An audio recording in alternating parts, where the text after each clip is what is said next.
আসসালামু আলাইকুম। Hello beautiful জনগণ, কেমন আছেন সবাই? আমি কিন্তু আজকে সকাল সকাল উঠে আমার এই টালের পিছনে লাগলাম। এখান থেকে আমি জালি এবং তরতাজা পুঁইশাক কাটতেছি। আমার বাসার সামনে আমি মোটামুটি ভাবে বাড়ির সবজিগুলো বিক্রি করতে দেই, তো সেখানে দেবো বলে।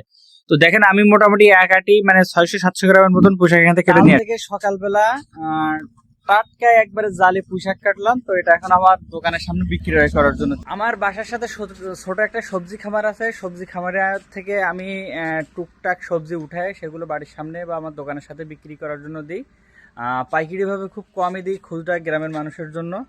তো এইখানে আজকে দিয়েছিল ওলকপি, বেগুন, আর এখানে আছে পালন ওই পুঁই শাক। এই পুঁই শাকটা আমার হাতে, পালন শাক আছে আর লাল শাক। তো পুঁই শাকটাও আমি এর সাথে এখানে দিয়ে দিলাম।